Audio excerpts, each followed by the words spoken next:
السلام عليكم ورحمة الله وبركاته. وإذن سلام دمان ولا لها صوماليا ميل كستو أدون كدعلديس أي كجنو ليهين وأنا أولاشين وتقول وإذن السلام عليكم ورحمة الله وبركاته. مر كوباد إمر لباد إمر سدحات بو ولا ليال بريان وإذن حيسي مسوقلن ويكان laakiin sidaad ii follow gareyseen ama waxa aan soo dhigaado daawatiin aad baad ugu mahadsantiin mar walbana waa inkiiga mahad celinaya sababtoo tahay alxamdulillah rabbil caalamiin ilaahay baa Soomaali weyn naga dhaliyay ilaahay afka naga wanaagsan siiyay Soomaaliyeed ilaahay baa dad wanaagsan naga dhigay waan idin caafimaad qaba alxamdulillah rabbil caalamiin waa idin wacanahay ma sha Allah aadi aad muxuu ahayto walaalayaal waxaan idin ka codsanayaa haddii aad videogayga daawatiin please subscribe like iyo share ka iyo saar ha igala baqaylin oo wax just only waxa aad taabanaysiin la minad aad taabanaysiin la waaye si aad ula socotiin wixii aan soo dhigo ama mawduuca aan ka hadlaayo adigoo ku mahadsan aadi aad waan inkiiga mahad celinayaa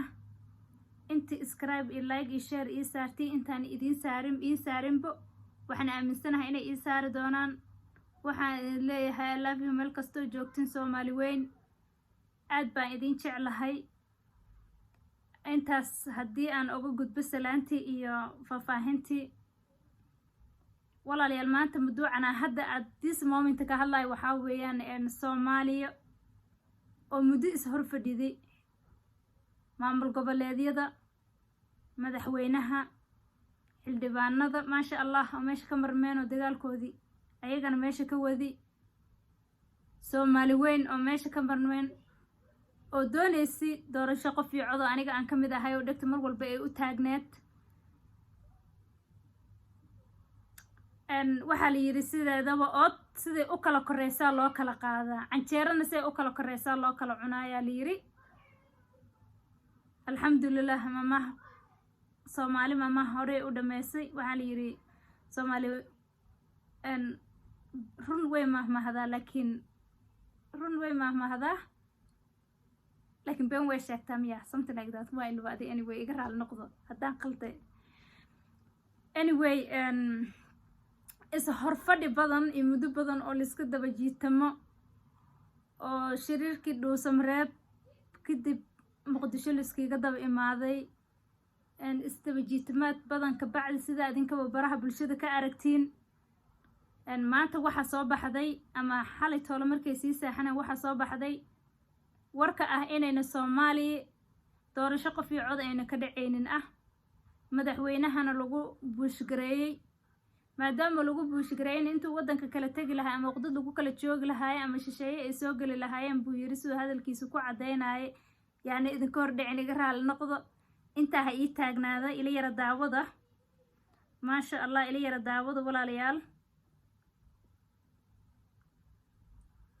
I hope إنه التلفون كان نجاشر كدعين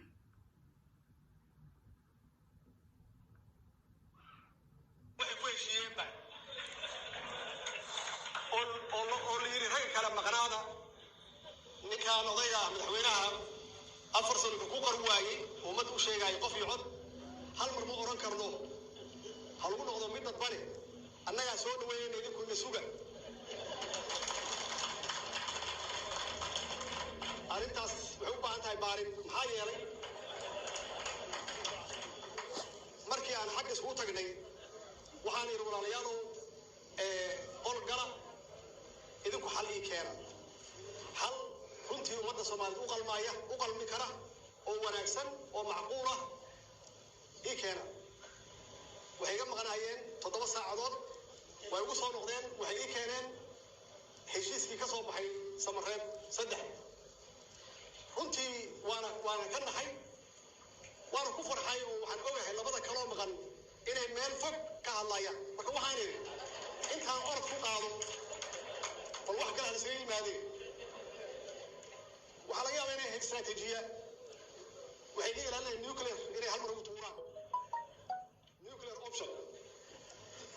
وحنا نسيء وما توقع هاوشان قلنا 4 sano waxaan iibinaynay aan umad u sheegaynay shuruuc u sameynay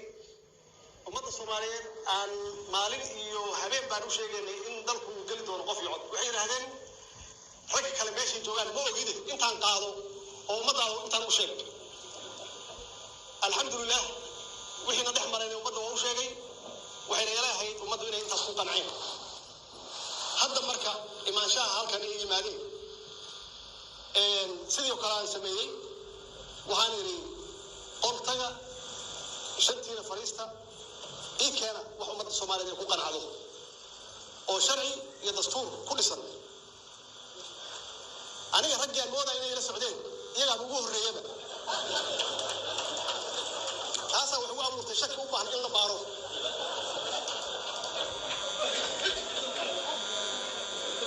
waxay keeneen wixii aan soo saarnay ilaa iyagu ay xishoonayeen saddexdii hore labadaas nin iyo rabeen inuu hadlaan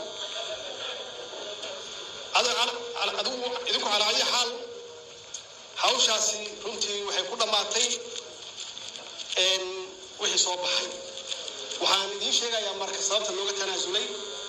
ama aniga aan u tanaasulay qof iyo cod aan uga tanaasulay qof iyo cod runtii muddan ka shaqeyn waa xaqiiqa inkastoo ay soo kala dhex gashay xaalado adag oo COVID-19 ku jiro iyo baarlamaanka oo dhowr jeer fasaxyo qaatay waxaan isku hayo waxay tahay okay waa ila maqasheen aan u maleeyaa muddo ay kala maqnaayeen baarlamaanka fasaxyo qaatay maamul goboleedyadii iyo madaxweynaha ismari waayay adiga fadhi badan iyo socod badan ka bacdi waxaa soo suurtagalay sidii uu shacabka dee anigaba aan ka mid ahay uu doonayay inaysan dhicin oo si kale loo dhigo sidii ay macquul ku noqon karto doorashada ay ku dhici karto waddanka in loo dhigo marka intay kala tegi lahaayeenna waxaa fiican sida u wanaagsan inay doorashada lagu qabto haddii aanan la kala roonaanin waxaa la yiri roobimada ah kala roonaashada aad bay u wacan tahay in liisu samra aad bay u wacan tahay samarkana waa iimaanka barkiisa maadaama samarka iimaanka barkiisa uu yahay socod badan iyo hadal badan ka bacdi waxay noqotay madaxweynaha inuu laqo ilaa annaga shacabkii baan nahay pressure baa naga imaanayay oo ah doorasho ninii cod ah in la gaaro laakiin bii maxaa la yidhi iyo dadkaa badan miyaa ma aqaano maxaa la dhahay maamaahdaas iisoo sheega way ku qaadaan calaa taxal ani ay saasaan u malaynaa kulleybo biyo iyo dad kaa badanba way ku qaadaan waa laga awood badiyey sababtay tahayna awoodda waxay dabcan haddii annaga kolley ma garan karna annaga shacabkii baa nahay doorasho qof iyo codna waan rabnay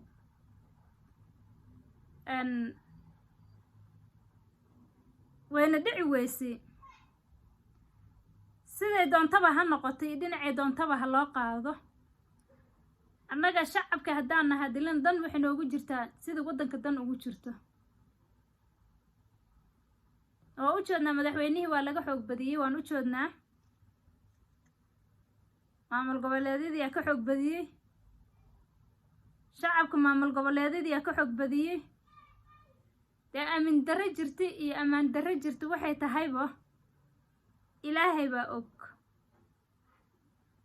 cidna ma daalacan karto laakiin siduu madaxweynaha afkiisa ka sheegayay inuu waddanka kala go-in inuu waddanka dad shisheeye uuna soo dhexgelin ayuu u tanasuulay muhiimadda ugu badan oo shacabka kalsoonidii iyo maxay ahaydee iyo xilkii uu u haayay uu u laqay inuuna waddanka kala go-in gobol kasta uuna gooni u go-in ama dad shisheeye ama waddamo shisheeye ayna waddankanaga o walbay ka kaluumaysanayeen ayna la wareegan awgeed ayuu u tanasuulay kollayba sidii noogu caddaynayay waa aragteen baan jeclahay facebooka la soo dhiga meel walbuu warka yeela maadaama ay dhacday dee waddanka ha loo tanasulo dee maxaa la sugayaa haddaba siday ku qabtaan doorashada iyo siday u dhacdo ayaan sugaynaa kolley waxaa sidaan ognahay markii ugu dambeysay waxay ahayd inay doorashada ku dhacdo doorasho ah maxaa la dhihi jiray maamul goboleed kasta in 2 magaalo lagaga qabto doorashada lagaga qabto kolleyba waxaan leenahay sidii roon rabbaa oge allow guusha hana daba marinin sidii roon rabbaa oge ilaahu soomaalitii israacda ka dhig sidii roon rabbaa oge allow guusha gacanta midigta noo geli kolley annaga ma doonayno waddankanaga inuu shisheeye soo galo ma doonayno damiirkanaga inuu dhinto ma doonayno dadnimadanadana inay dhimato soomaali oo walbayna meel kala jirin wiil iyo abtigiis gabar iyo habarirteed meel lamaana kala jirin kan daaroodka ah kan isaaqa ah kan hawiyaha ah they are all sisters and brothers dad ah anti iyo uncle dad isku ah dee horta waxay kala jijiitaan meesha ma taalla laakiin annaga shacabkii haddaan nahay waxaan doonayna waxa weeyaan waddankanaga iyo nabad ah annagoo isku noqonnay soomaaliyay toosoo isku tiirsadiye hadba kaayaga taag daran taageero weligaa waa inaan cadaawadaha iska jirno waddamada shisheeyaha iska jirno waddankanaga aan difaacno dadkanagana aan difaacno ubadka aan dhalnay waxaan ayay u noqon doono iyo wixii aan sii dhali doono hadduu ilaahaygu weyna subxaana wa tacaala adduunka sii daayay waa in loo daneeyo aan u turno waa in loo turo waddanka iyo dadka ciroolaha iyo carruurta waa in loo turo maatada xawayaanada iyo xoolaha waa in loo turo haddii aanan loo turin intaas dee soomaali meel xun inaan ku dambaynayno isma weydiinayo cardunku waa dadka waddanka u soo koraayo oo la korinaayo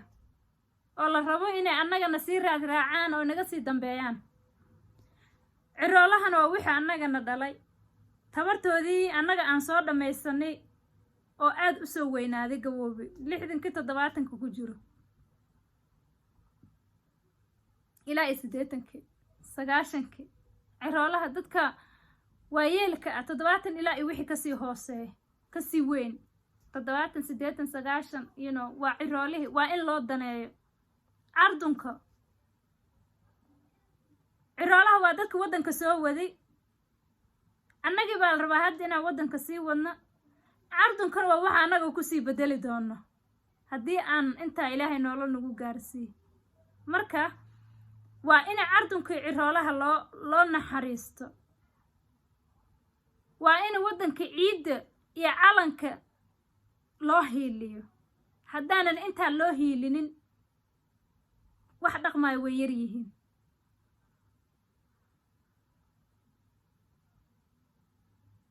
xawayaanada aad arkaysid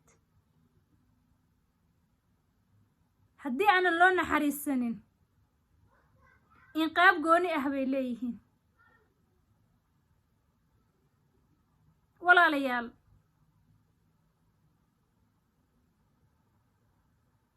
fariinta aan diraa cid kasta oo aad fiirsata ayay qusaysaa run ahaanta anay qusaysaa adiga i daawanayo ku qusaysaa inta dambe oo i daawan doontana way qusaysaa lagama huraan maxaa la yidhi waa cawska jiilaalka marna waxaanan huraynin waa waddankanagii ciidinadii marna waxaanan huraynin oo walba soomaali haddaan nahay xoolo dhaqataan ahayne ciidinadii iyo dhulkanagii baanan huraynin soomaali inay qabyaalad iyo qadiyad iska dayso qolo iyo waxaa iska daysa qof waliba damiirkiisa iyo dhiiggiisa waa inuu ku talaalaa inuu soomaali yahay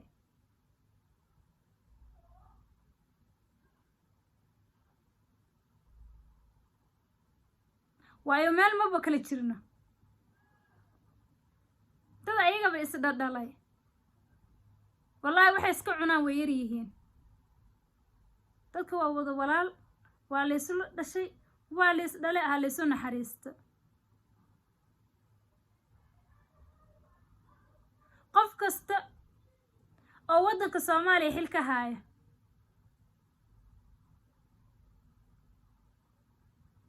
waa hadda qof walba rag iyo dumar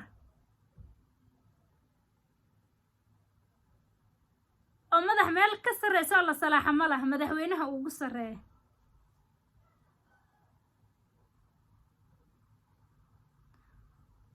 inta ka hooseysa oo shacabkana ugu hooseeya waxaan leeyahay waddanka sharaftiisa ha la ilaaliyo iyo qaynuunkiisa ardunkii ciroolahana ha loo turo waxaan idin leeyahay Soomaaliya ha israacdo Soomaaliya ha israacdaan idin leeyahay guul iyo gobonimona insha Allah ku dambeeya mudana madaxweynaha Maxamed Cabdullaahi Farmaajo sida aad ugu tanasuushay oo afkaaga aad ku cadeynaysid oo aad u leedahay inuu waddanka kala gogo'ah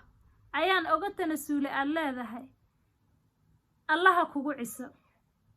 ajri xasanaadna allaha kaa siiyo dambi dhaafna allaha kaa siiyo xilka aa haysidna allaha kuga asturo insha Allah guul iyo gobonimona waa ku rajaynayaa Soomaaliyana waxaan leeyahay guul iyo gobonimona waan u rajaynayaa Soomaali weyn meel kasta adduunka dacaladiisa ka joogaan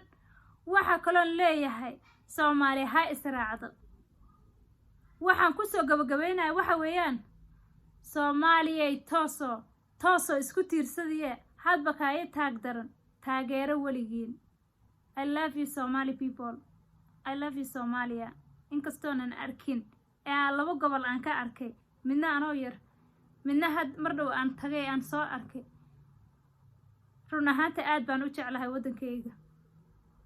aad baan u jeclahay aad bay xamaasadiisa ii qaadaa aad baan u raadiyaa warkiisa insha Allah waxaan rajaynayaa waddankayga oo israacay Soomaaliya oo israacday waxaan idin leeyahay qabiil waa qurun hal iska daayo qabiil waa qurun hal iska daayo baa idin leeyahay waxaan idin leeyahay love you assalaamu calaykum waraxmatullaahi wabarakaatuh waa anigoo ah walaashin udgoon intaas intaan hawada ku kulmi doono waxaan inkiga tagayaa assalaamu calaykum waraxmatullaahi wabarakaatuh